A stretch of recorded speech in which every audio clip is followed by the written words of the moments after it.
ഈശോമിശിഹായിക്കും സ്തുതിയായിരിക്കട്ടെ. ഈശോമിശിഹായിൽ സ്നേഹിതരെ, വിശുദ്ധ യോഹന്നാന്റെ സുവിശേഷം 11-ാം അധ്യായം 21-ാം വാക്യത്തിൽ നാം ഇപ്രകാരം വായിക്കുന്നു: കർത്താവേ, നീ ഇവിടെ ഉണ്ടായിരുന്നുവെങ്കിൽ എൻ്റെ സഹോദരൻ മരിക്കുകയില്ലായിരുന്നു എന്ന്. മാർത്ത യേശുവിനോട് പറയുന്ന വാക്കുകളാണ്. തൻ്റെ സഹോദരൻ മരിച്ചിട്ട് 3 ദിവസങ്ങൾ പിന്നിട്ടപ്പോഴാണ് യേശുനാഥൻ മർത്തയുടെയും മറിയത്തിൻ്റെയും അടുത്തേക്ക് പോകുന്നത്. എന്നാൽ ഇതൊരു കംപ്ലൈൻ്റ് ആയിട്ടോ ദേഷ്യമായിട്ടോ ഒന്നുമല്ല, മറിച്ചു വിശ്വാസം ഏറ്റുപറയുകയാണ്. നീ ഇവിടെ ഉണ്ടായിരുന്നുവെങ്കിൽ എൻ്റെ സഹോദരൻ മരിക്കുകയില്ലായിരുന്നു എന്ന്. വീണ്ടും യേശുനാഥൻ ഇപ്രകാരം ചോദിക്കുകയാണ്: നിനക്ക് വേണ്ടി ഇതെല്ലാം ചെയ്തു തരാൻ സാധിക്കുമെന്ന അർത്ഥത്തിൽ പറയുമ്പോഴും അവൾ ഇപ്രകാരം വീണ്ടും വിശ്വാസം പ്രഖ്യാപിക്കുകയാണ്. യോഹന്നാന്റെ സുവിശേഷം 11-ാം അധ്യായം 27 നമ്മൾ കാണുന്നുണ്ട്. കർത്താവെ, ഞാൻ വിശ്വസിക്കുന്നു. എന്താണ് വിശ്വസിക്കുന്നത്? അതായത് ലോകത്തിലേക്ക് വരാനിരിക്കുന്ന ദൈവപുത്രനായി ക്രിസ്തുവാണ് നീ എന്ന്. പ്രിയപ്പെട്ടവരെ, ആ വിശ്വാസമാണ് യേശുവിനെ സ്നേഹിക്കുവാൻ, ആ സ്നേഹം സേവനത്തിലേക്കും, ആ സേവനം സാക്ഷ്യത്തിലേക്കും നയിച്ച ഒരു കുടുംബമാണ് ബെത്നായിലെ മർത്ത മറിയത്തിൻ്റെയും അതുപോലെ തന്നെ ലാസറിൻ്റെയും കുടുംബം. ഈ കുടുംബത്തിൻ്റെ തിരുനാൾ ഇന്ന് ആഘോഷിക്കുകയാണ്.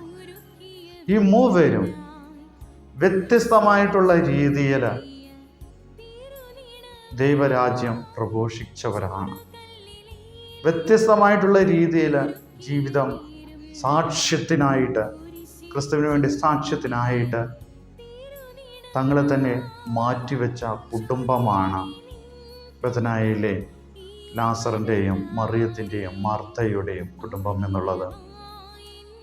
മറിയം ശുശ്രൂഷ ചെയ്തുകൊണ്ട് യേശുവിന് സാക്ഷ്യത്തിനായിട്ട് ആയിരിക്കുകയാണ്. ക്രിസ്തുവിന് വേണ്ടി ശുശ്രൂഷ ചെയ്തു. മറിയം ധ്യാനാത്മകമായി യേശുവിൻ്റെ പാദാന്തികത്തിലിരുന്നു. ലാസറാവട്ടെ മരിച്ചവരിൽ നിന്നും ഉയർപ്പിച്ചവനായിട്ട്, യേശുനാഥൻ ദൈവം ഉയർപ്പിച്ചവനായിട്ട് ലോകത്തിന് സാക്ഷ്യം കൊടുക്കുകയും ചെയ്തു. പ്രിയപ്പെട്ടവരെ, വീണ്ടും ഈ സുവിശേഷ ഭാഗത്ത് മാർത്തയുടെ വിശ്വാസം തന്നെയാണ്.